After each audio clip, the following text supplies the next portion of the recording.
Movistar et eux qui vont pas les faire le sprint, mais ils protègent un maximum Alejandro Valverde, 5 km de l'arrivée.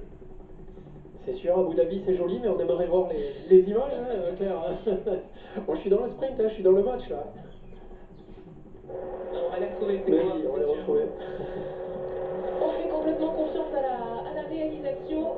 Et regardez Viviani, alors si vous regardez du côté droit de votre écran, vous avez la Movistar et derrière la Quick-Step et le maillot rouge de Viviani qui est en train d'hésiter entre ses coéquipiers et bien sûr le train de UAE, mais lui il va rester dans la route, Sabatini c'est une certitude. D'ailleurs on a justement sa vitesse, hein. Il est à 61 quasiment km/h en ce moment, ça roule très vite, c'est normal, on est à l'approche de ce sprint. Alors qui est bien placé? Je crois Bauhaus aussi, Bauhaus, on est en train de le remonter. Barbier bien Viviani, on le placé. voit, n'empêche que pour l'instant c'est Christophe qui est bien placé dans la roue des Movistar. Attention, il ne faudrait pas qu'il soit trop tôt devant Christophe.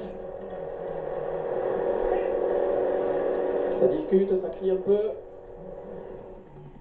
Et voilà, encore une fois, comme depuis la première étape, on décide de faire plusieurs trains, justement, de part et d'autre de la route. Le peloton est scindé en deux.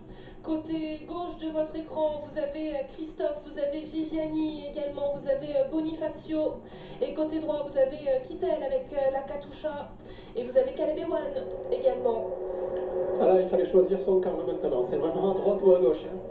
J'espère que Et on parle pas politique. Hein. Non, non, non, non, on parle pas politique, on est dans le sport là. À 3 km 500 de l'arrivée, ça va aller encore de plus en plus vite. Vous l'avez vu, hein, enfin, vous le distinguez peut-être, il est 16h37, en tout cas à Abu Dhabi. Nous sommes en direct 3 heures de décalage avec la France. Vous avez vu, il y a eu une personne, ils ont évité une personne qui était au milieu de la chaussée. Ah, c'est intéressant. Oui, on a aperçu, il m'a semblé voir cette image, il n'y a eu aucun problème. Frolinger de Sunweb, là, le petit coureur de Sunweb qui était en train de rouler au centre de l'écran, tout devant.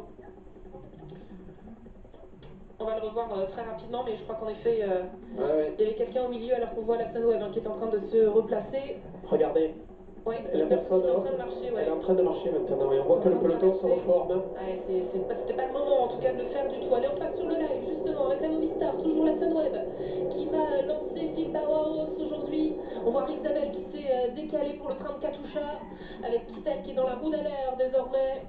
Christophe qui est un peu derrière, il est tout seul à Christophe. C'est ce qu'il disait hein, lors de la première étape, qu'il a perdu la roue de son poisson pilote, mais c'est pas grave, il avait choisi un sprinter, là il a choisi la roue de Benatti. On a vu les Bardiani aussi avec... Benatti doit être troisième. Ouais, Benatti troisième, je crois. Oui, oui, oui. AG2R qui remonte aussi. Sutterlin, ils sont pas contents. Benatti là qui est premier. Hein. C'est Benatti qui roule. Valverde dans la roue. Et juste derrière, c'est Roras. Je cherchais le nom. Ouais, c'est ça, et derrière Roras. Et Christophe qui est dans la roue de Roras. Et regardez Quick-Step justement qui est venu prendre la roue de Roberto Ferrari qui est derrière Alexander Christophe. Et qui sait que... Oui, Christophe il est trop tôt devant je pense à ce moment-là. C'est encore une fois les Quick-Step qui sont très bien placés. Sky qui remonte à droite de l'écran. Qui est en train de remonter Alforsen justement. Vous voyez, on a du mal. Hein. Et Basso qui repasse devant Alforsen. Virage à droite, on va arriver à la flamme. C'est Benatti qui est en tête. Valverde, il court complètement devant, il est deuxième du peloton. Et tout va bien pour Alejandro Valverde, le grand favori du classement général de ce Tour d'Abu Dhabi. Attention, on est en train de changer de stratégie. À la Philippe, même tactique, quick step, la même tactique qu'hier. Ils le font très très bien. Et regardez Mitchell Scott justement qui est parti de l'autre côté de la route. À nouveau pour Caleb Ewan et Rudy Barguil a choisi de prendre ce train-là. Ah ouais, la quick step, ils font la même tactique. Ah, il s'est déjà relevé à la Philippe. Ouh là là, ça n'arrête pas de bouger. Kittel pour l'instant est toujours dans le match. Barbier aussi, Barbier est complètement devant, il est tout seul, il n'a pas de coéquipier, mais ça on le savait, son entraîneur l'a dit. Et il est dans la roue de Caleb Ewan, Rudy Barbier. C'est lui qui a pris la roue de Caleb Ewan. Christophe, il a pris la roue de Viviani. Hein. Et je crois qu'il change de roue, et là ça va lancer, hein. Allez, ça va aller très très vite. ce sprint avec Mesgetch justement qui est en tête, toujours quick step derrière Caleb Ewan qui pour l'instant attend avant de faire son effort. Sabatini qui est en train de lancer Viviani. Oh, le mieux placé c'est encore Viviani. Hein. Allez Mesgetch donc Sabatini toujours et Viviani qui attend avant de faire son effort. Caleb Ewan choisit de partir en premier. Caleb Ewan avec Rudy Barbier dans la roue. Caleb Ewan et de l'autre côté il y a Viviani, Caleb Ewan, attention avec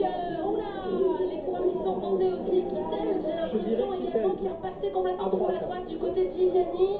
Il va y avoir Bauhaus et Ackermann, beaucoup d'Allemands en première ligne aujourd'hui. Et Viviani a-t-il Kittel été a débloqué battu son par compteur. Marcel Pour moi. Kittel? Pour moi, Kittel a débloqué le compteur. Il était complètement à droite, on l'a vu au dernier moment remonter. Ouais, avec un ralenti, on va le voir. Incroyable. C'est bien pour lui, si c'est le cas. Allez, regardez. Et regardez, il sort de n'importe où. Il a attendu le dernier moment pour produire son effort et sur la ligne.